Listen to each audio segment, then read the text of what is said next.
Welcome, hello everybody in Facebook again. Um, and hello everybody on YouTube. Let me fix the YouTube camera. This is gonna take some getting used to, so let me just move this here. Okay. Well, this is weird. Um, okay. If you guys are seeing me through Facebook, hello. If you guys are seeing me through YouTube, hello. Welcome back to another episode. It's a matter of life or death. I'm your host, Josue. Now, if you guys are watching us on Facebook, you guys are probably surprised because we haven't done this in a while on Facebook. And you're right, we haven't. It's been a while because we've been doing all of our Matter of Life or Deads through YouTube Live, which is in the description. And on YouTube, I came to realize after 2 months of doing this year, or 3 months now, because I've been doing them through March, that my comments have been turned off. So now they're on. Hopefully we get more viewers this way. Because before I was putting it that the lives were made for kids, and that's why my comments were turned off. But now I made them for everybody, so the comments should be working. So if you are watching this, let me know if you're coming here from Facebook, and then if you're watching on Facebook, comment if you're coming from YouTube. Does that make sense? Although I don't think you guys would be coming. Anyways, if you guys are familiar, this month we've been talking about saving strategies. And so for those of you on Facebook, if you would like to see the other videos on saving strategies, I know we can't house the videos on Facebook anymore, right? So we can no longer have older videos of our lives on Facebook. They don't stay for more than 30 days, which is really hard for you guys to watch old content that we've done before. So what I decided, not what I decided. So if you want to watch all of our old content, you could always go to our YouTube page. Our YouTube page will be always linked through our Facebook. If you click on our Facebook and you click on YouTube, it will guide you to our YouTube page where we're in here. Also, I'm not sure why I'm seeing like a little lag on the YouTube side, but anyways, if you are watching us on YouTube, then you could always go back and watch our old content. So with that being said, for those of you on Facebook who are just watching this and you want to know what we talked about the past 2 weeks in regards to savings and saving strategies, I suggest you go to our YouTube page, and if when you're there, subscribe. And if you like the YouTube lives or all the other or any other previous Matter or Dead or Life for Matter or Dead episodes, then give them a like and subscribe. Remember that. If you're on a YouTube page, might as well subscribe while you're there, Okay, so anyways, back to our regularly scheduled programming. This month we've been talking about savings and saving strategies. So like I said through our previous lives, is since we're the first month we talked about reverse mortgages, the second month we talked about our debt management plan, because after the first month of the year, those bills keep coming or keep knocking on the door. Especially if you purchase your Christmas presents on credit cards, then those bills will definitely come knocking around February. And so then we talked about our debt management program and how we can help you get out of debt. And then this month we decided to talk about savings because of tax returns and any other main because of tax returns. So oh my god, I didn't click go live on Facebook this whole time. Oh, okay, so here I thought I was live on Facebook as well, but I've been live on YouTube. If you guys, this is actually a great thing. So for those of you on Facebook now, I just started the Facebook live, by the way. This is so confused. Oh my god, I can't believe this happened to me.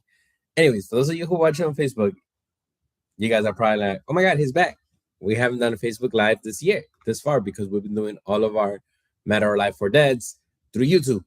Now, We're gonna be doing them both through YouTube and Facebook at the same time. Two different cameras, but we're gonna bring you um, a Facebook Live because we need to do it on Facebook as well. However, here's the funny part. I thought I had started the Facebook Live at 5 p.m. because that's the time it was scheduled, but I guess I had just opened it on my phone. Now, if you go watch on YouTube, and you could go just like I was guiding you in the beginning of this live, I was like, well, if you guys want to watch any of our old content, any of the lives that we've done this year, because we haven't done any lives on Facebook yet, they're gonna be on YouTube.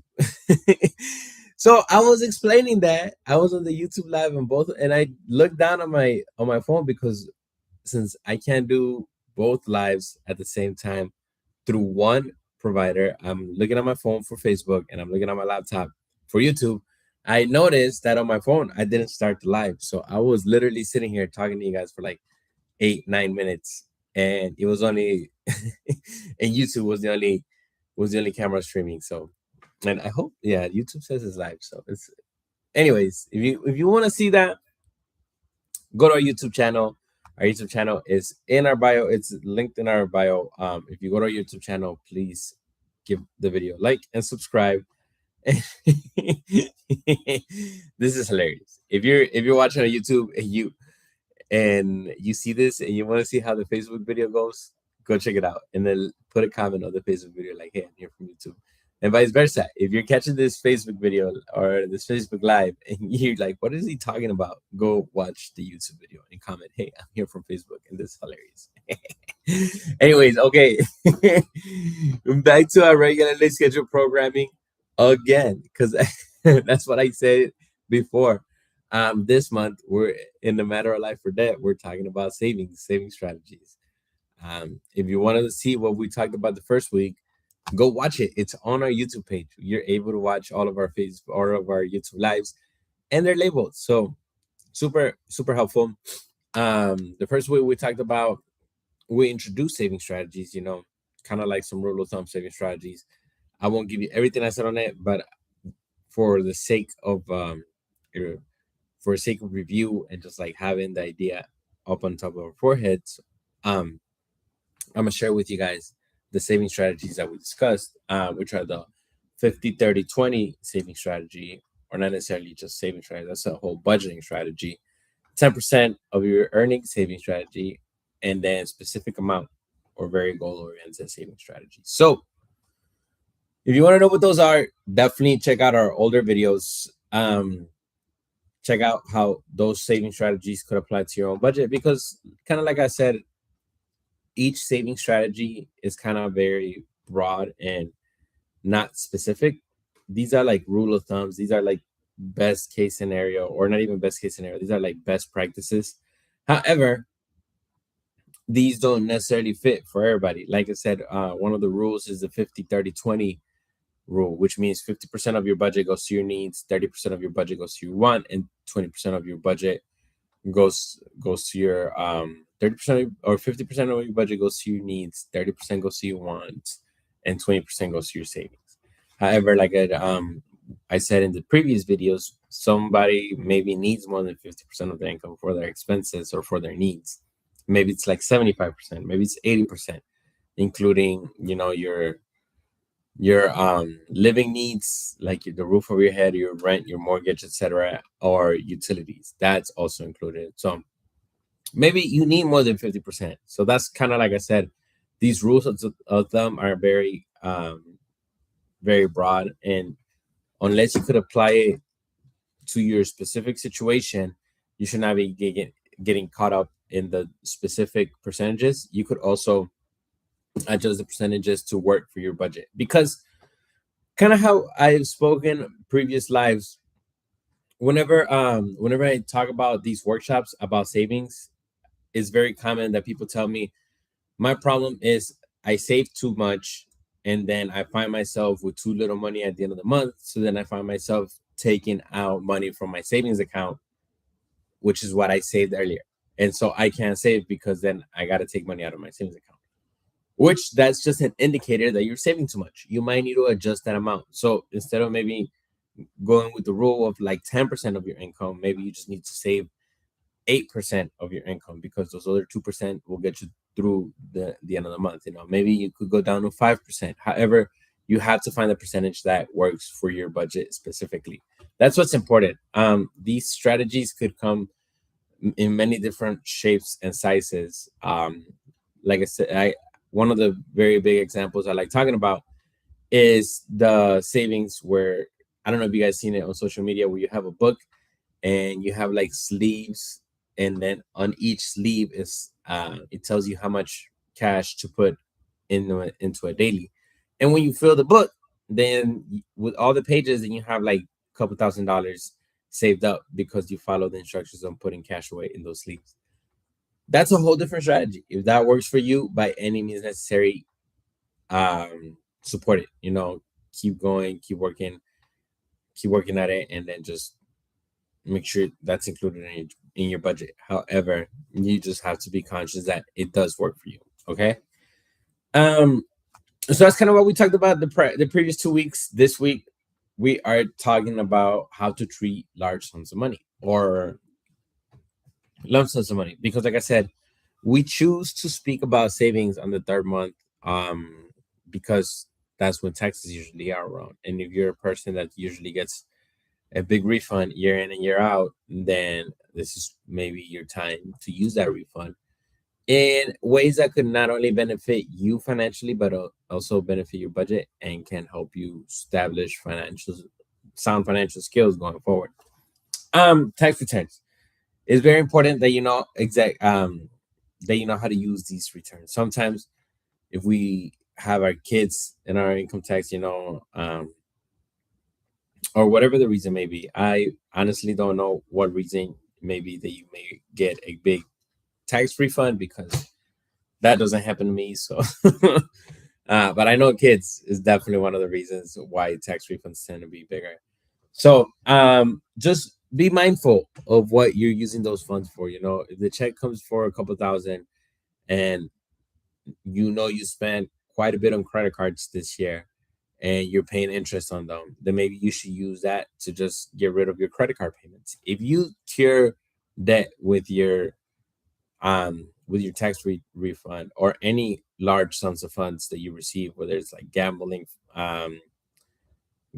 funding, like you maybe hit big on like a parlay, or maybe you won the lottery, um regardless, understand where your money is going currently in your budget. If you have multiple credit card payments and you find yourself paying lots of interest, then maybe it's wise to use the funds from the refund, or any income that you're getting, a large sum amount, use it to pay off the credit cards. That way you're not paying interest on that loan, and the payment that your budget is used to living without, then you could use that payment as a savings habit. Again, it's sometimes it's really hard to follow these rules of thumbs that they have, like 50%, or I'm sorry, 20% of or your savings, or like 10% of your income to savings, because you might need more than the other 80 or 90% of your income for your needs and expenses, and that's totally understandable. However, the income, or not the income, the goal is always to improve your financial situation. So once you improve your financial situation, whether it may be through a tax refund, you could always cut some costs, especially unnecessary costs, which are interest. Interest is unnecessary. So if you finish paying that credit card off, you don't have to pay the interest anymore. You use that payment that your budget is used to living without, because you're used to making credit card payments, and you save it, because again, you used to live in you're used to your budget without those funds. So that's a really best way to use your tax refund, and then that way you readjust your budget, so that way you have a savings habit now included in there, because you don't have any credit card payments left to do in your budget. So that's a good way to use your tax refunds. Again, it's always good to take care of an expense, especially, like, let's say, for example, you're paying some furniture off, or you're paying some appliances off, and then you get a big tax refund, and you only have a couple payments left. Then easy to pay that off. That way you don't have to worry about making that payment, and then you can use that payment to start a savings habit. Um, you could also, for the big lump sums of money, you could also apply the savings rule. We talked about it before. You can spend 50% of it in your needs. Set something aside. Spend 30% of it on your wants or 20% of it on savings. However you want to divide it, just make sure that you're being conscious with it and you're using it to improve your budget. And not just a big purchase. You could do that as well because at the end of the day, it saves you interest. But you just got to think about what will help you financially in the long term. And last but not least, use these funds whenever you get like a big sums of money. Use this time to readjust your budget because some way or some in some way, shape, or form, it's gonna this large sums of money is gonna improve your budget in in a in a specific way. For example, if you don't use it to pay off your credit and you use it to spend on like maybe buying a new vehicle, then guess what? Then you have to adjust your budget to include those expenses for said vehicle, like gas expenses, insurance expenses. If you're using it for a down payment, you have to make sure that whatever you're signing up to pay, whatever you're using these funds to make a down payment on, you include that in your budget. You include that new payment in your budget because you're gonna have to pay that off at some time. So no matter what, whenever these big sums of money come into your budget, you have to understand that it might be time to revisit your budget and reconstruct it so that way you could fit these funds accordingly. With that being said, that's all I really had for you guys today. Come back next week where we review all of the topics. I'm not gonna go through them again because, like I said, you're gonna see all the videos on our YouTube, but I'm just gonna give you a quick little crash course review, and hopefully next week I get the coordination of the lives together. I'm telling you, you guys are gonna have a good laugh if you go to the YouTube video and you at least watch the first half because I feel like I think I'm talking to both Facebook and YouTube, but it turns out that the Facebook was not started. Also, for those Facebook viewers, check out last week's YouTube video or the live on YouTube, and you're gonna see some very cool lightning strikes. According to Dana, you guys remember Dana, our director? She says that she was watching the YouTube live and she saw the lightning strike. So if you're on Facebook, go check out last week's Matter of Life for that, and you can see very cool lightning strikes. Let me know in the comments if you're from there. If you guys need help handling large sums of money or reconstructing a budget, give us a call. We give you guys counseling sessions for free and a budget for free. So with that being said, take care of yourself. Enjoy this week. The weather's finally turning around after this last weekend that we got some snow. And I'll see you guys on Thursday in Spanish. Okay. Now I gotta sign off on both lives. So remember, nobody cares more about your money than you do. That's all. Bye. Entering here.